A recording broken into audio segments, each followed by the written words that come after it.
Hey grandparents, we are starting a series today and it's going to be Grand Conversations.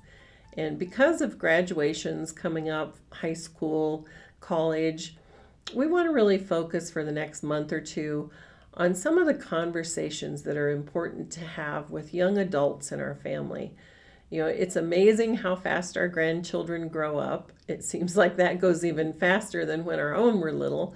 But suddenly you're looking at these young adults and they're getting ready to start their life. And for our time period, I feel like many grandparents in particular feel like young people are starting their lives in a very tumultuous, divisive time where there's so many opinions and issues floating around in our culture that we have a lot of concern and fear for the future of our grandchildren as they go into adulthood. So if we can have some of these grand conversations with them, perhaps we can have some influence, we can be a voice of reason, we can be a voice of inspiration. That's even better. Let's inspire them, give them hope for their future, and really maybe get them thinking about some things that they may or may not be thinking about yet. So today we're going to talk about having a conversation about their hopes and dreams and their aspirations in life. Now, why is this conversation so important? I'm going to remind you again that this is a time frame in their lives that is a portal into adulthood. They are transitioning from, the child at home under their parents' constant supervision, maybe into a college student living more independently, or if they're finishing college, maybe going into, their career life. It's a change and a transition in their lives that's very important. How do they step into those adult roles that they'll be taking on? There's excitement and fear at play in their lives. It's a time to transition our relationships with them. We're now going to hopefully interact in a much more adult manner. We're not the playmate of their early grandchild years, nor are we their parents. So hopefully we can be a trusted advisor, trusted adult friend, with some undergirding of love that not everybody in their life will have for them. They may have other career mentors and whatnot, but there's a special love, that familial love that comes from being a grandparent, that undergirds that relationship and can be a source of strength for our grandchildren if we make it so. And then specific to this topic that we're touching on today of dreams and aspirations, we can be an influence and a key role or a key part in whether they pursue or give up on their dreams. And think about that. Have you ever had someone in your life really quenched a dream? They spoke something into you that caused you to give up on a certain, dream in your life. We don't want to be that. We want to help them view their dreams realistically, of course, but don't quench their young spirits. One of the great things about young people is their enthusiasm, sometimes their idealism, their hope, their energy. My goodness, I wish I could channel some of that into my body at this point. But take all those good things, understand that yes, it's all embodied in someone who may not have the maturity that you have at this point because they haven't lived for the decades like we have. And so we need to find a way to give that to them, give them that hope. Don't quench their dreams. Don't kill their dreams. Instead, inspire them and help them to achieve their dreams. So how do we start this conversation? And I always want to advise, ask questions. Start with lots of questions. Don't start with a lecture. Ask them some things about what they're thinking. Don't use yes or no questions. Ask them questions that require they give you little broader answers. And they may not have answers, that's okay. Then you'll find a way to transition with either another question or some thoughts of your own. But always start with questions, because they may have things that they're just excited to talk about, and not everybody asks their opinion, so they're excited to share it when given the opportunity. Invite them to dinner or to lunch, a dinner or lunch date just with you and them. Make them feel special, make them feel the the weight of this transition in their life by doing something unique. Recently, my son told me about a family that he's been interacting with that takes their early teens on kind of a life trip, an exploratory trip. And he described some pretty amazing trips that this family has done, where, it's kind of a coming of age experience for the children in their family, that, they are intentionally trying to open up their eyes a little bit, give them a unique opportunity, and do it under the guidance and safety of, their parents. This is a set of parents with their children, not grandparents particularly. But we could do the same thing as grandparents. Maybe plan a special trip, a unique thing that relates to some of the dreams and aspirations of your grandchild. Or even if it doesn't, it gives you that opportunity to spend quality time with them and let those conversations come naturally. During a trip like that, or a dinner date or lunch date, it's a good time to talk about the future. Let the conversation come with some questions, some open-ended questions. Don't lecture, but show genuine interest. Sometimes, especially in the busy world we live in, it's so easy to fall into that trap of just, asking a question and then not really listening to the answer. Interest means you listen to the answer and you build the rest of the conversation around some of those answers. Dig deeper. Why do you feel that way? Why are you interested in that?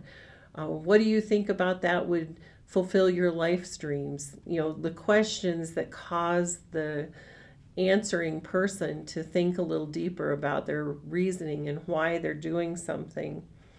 And then one of my favorite questions is always, if you could do anything in the world right now, what would you do? Because usually when somebody answers that, they're getting into the core of who they are and what they love, and you'll start to see then their passions come out. Encourage, don't judge and dismiss. I think particularly when grandparents are facing a culture that seems foreign to them, it's real easy to judge and just say, well, that's wrong. We have to be careful of that. Be mindful. Ask questions about the culture that your grandchildren are living in and see why they're drawn to certain things. And, just try and leave the judgment at home, and then guide the conversation with those genuine questions. Now, what if they start suggesting things that, as you're looking at the grandchild, they're not really feasible given other facts about their education or the possibilities, and how realistic is this hope or aspiration? There are ways to gently explore that without killing a dream. So here's some examples. If the grandchild says, well, I want to travel the world, that's a great aspiration, but ask some questions about, how are you going to fund that? What are you going to see and do, and how will you support yourself while you're doing it? Just get them thinking about some of the realities that we all know exist. It's wonderful to think about traveling the world until you check out the cost of flights and, travel and luggage and eating along the way, and you start realizing, man, this is expensive. At this point in my life, I couldn't take off on a trip to travel the world. And so just give them some reality in gentle doses and make them think of the answers on their own. What if they say, I want to be an astronaut? Well, then ask them questions about, have they looked into the schooling and the education that it'll take to do it, and are they willing to make those commitments? If they say yes, encourage them, help them find their way. But they may not have thought about some of those things. Same with other different professions that require years of education. Are they willing to commit to that? Because usually a commitment to certain professions requires enough years of education that certain parts of your life are put on hold for an extended period of time to achieve that goal. So help the young person think in those ways so that they can make wise choices based on what level of commitment they're willing to make to their own future. And then once they've thought through it and talked through it, encourage them. Ask why frequently, not in the judgmental, well, why would you want to do that? Ask them why. What's your interest? Tell me more about yourself. What makes you think that? And then again, listen. Explore their hearts as you're looking for their dreams and aspirations. It's fun to explore the heart of a young person if you can get them talking and if you can remember yourself at those ages. I know I had lots of dreams and aspirations, and I was so idealistic. And in some ways, yes, of course, I was so foolish and didn't know it all yet. But I had the energy to start pursuing things. And those people that invested some time in me made a difference in my life. You can be that person for your grandchild. And talking through these things, having these conversations out loud is a great way to really drill down on some of what's going on in the mind and heart of a young person, and it will develop trust between you and your adult grandchild. And that is a solid foundation for a great future. What if they're unresponsive? This, of course, can happen, and a lot of this will depend on the relationship you've built already with your grands. Have you had an easygoing conversational relationship that allows, as they move into adulthood, that allows them to open up to you? If not, then maybe they aren't really responsive to your first efforts. And I would say that's okay. Don't let it become a factor that stops the progress of getting these conversations going. Maybe share one of your dreams from when you were that age and just share it as a story and see if that opens up a conversation. If it doesn't, then move on to something else. But let them know, hey, I'd love to hear, as you're thinking about your future, if you come up with something, I'd love to hear about it. Open the door. That's all it takes sometimes, is just open the door in a kind, non-judgmental, happy way that they are willing to approach you at some point. And you'll be surprised sometimes when they do approach you. You'll also be surprised once in a while at how much they were actually listening, even though it didn't appear they were listening. A lot of times it's not cool to appear like you're listening to older folks. Don't worry about that. Let it be. Talk with love to your children and grandchildren, and then as time progresses, you'll see those things surface again. So if they're not responsive, don't give up on the conversation.